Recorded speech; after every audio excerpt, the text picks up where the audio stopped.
The heavy bag. I have been working out on one of those for a very long time. You know, a lot of people, when they see these videos, they'll say, when did that all start? Well, once you get to be my age, you don't remember everything, but there are certain things that are very clear. And I began many years ago on a canvas bag in the basement of a dear friend in Gulbranson Heights. You know, that place that I call Mayberry. The Brighton boys, the guys that I grew up with, who have been the glue that has really kept me and all of us together through generations. And there was none more significant than Joe Hogan Jr. You know, we have often used that word best friend in our life to the point where it's kind of hard really, who is your best friend? But I had a handful, and he was definitely right there at the top. And Joe and I have remained friends for many years. He was at my side through some of the most incredible times of my career, including at the age of 21, get an exclusive with a man who was running for president, who would go on to become the president, Ronald Reagan. How we did it, I don't know, but we pulled it off. He, of course, went on to do some amazing things. And when we were kids growing up, he was more interested in playing basketball and cut-off jeans and just letting that sun make his hair even blonder and hanging out in the woods and catching all sorts of animals. But strange things happened to all of us. And while I was a maitre d' at Ciro's Top of the Mall, one day the basketball coach from Geneva College came in, and I said, "Coach, can I get you anything else?" And he said, "Yeah, how about somebody that can shoot off the dribble who would make a good guard?" And well, I said to my friend Joe Hogan, who was playing basketball for the Titans in Jared Durham at the community college, "This is your opportunity." And it took a while, but I convinced him, and ladies and gentlemen, he went on to have an amazing career. And he is still doing it today. For many of those years, he was the head of the medical division at General Electric. But his family is what I'm here to talk about right now.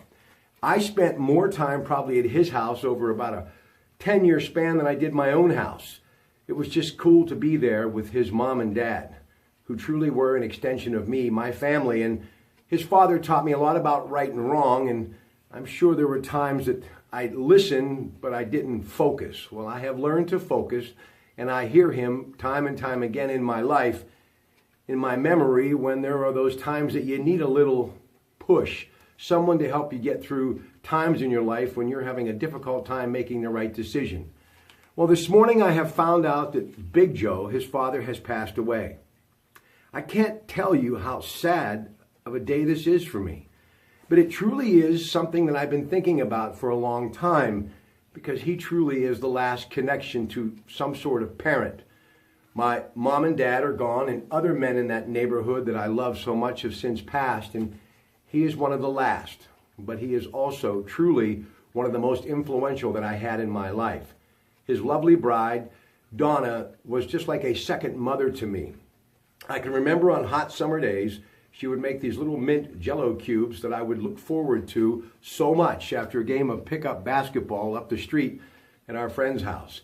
And how Joe and I would sit in that house and watch All in the Family reruns with Carol O'Connor and laugh till our stomach hurt, because we could see a little bit of our parents, yes, in Archie and Edith. But the great thing about our parents, when it came to no matter who you were, whatever that walk of life you came from, it was always about letting you come in and enjoy a great dinner at their table. Joe Hogan, his dad, a Korean veteran, but a hard worker, heavy equipment operator, proud to be a part of that labor union. He did a lot of amazing things in his life. Helped build Three River Stadium, worked at the Bruce Mansfield Power Plant, also what is now First Energy.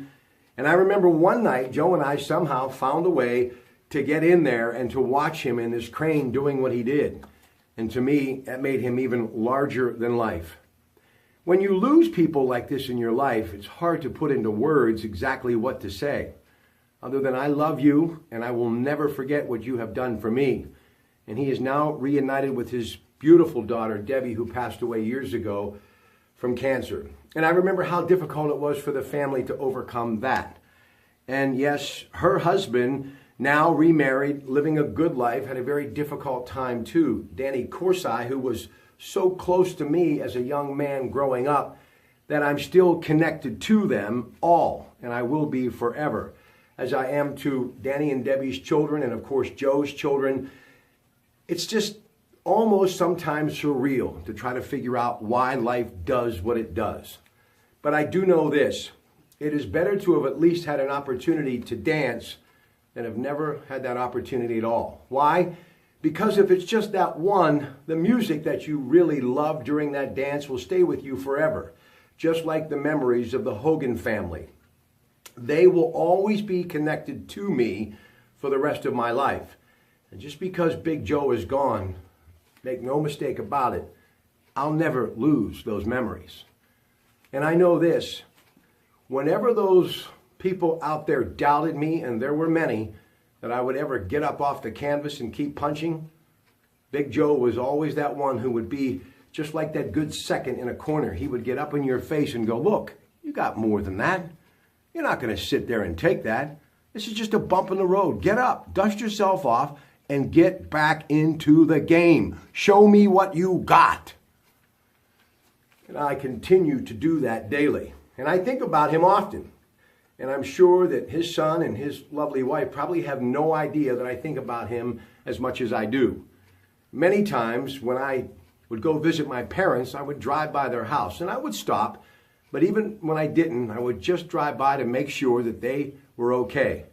And if the light was on in that one room, I knew that Joe and Donna were on the couch by a fire in the wintertime, that wood-burning stove that brought us such comfort, were enjoying some television together. And never have I seen a couple so in love as they were that entire time they were married. It was like they were newlyweds every time I saw them. And you know, one thing is for sure, sometimes the picture that you have in someone's mind, no matter how old they become, it's frozen in time when they were at their best. And I must tell you, no matter what picture I'm looking at, Joe Hogan Sr. was always at his best. He was a man amongst men, a giant. And that's how I choose to remember him. God bless to his wife, his son, their grandchildren, and of course Danny Corsai and everyone connected with that family, because the Hogan family, they don't come much better than that. Have a great rest of your day from the Pratt Pack Gym. And thanks, Big Joe. I love you. Have a good day, everybody.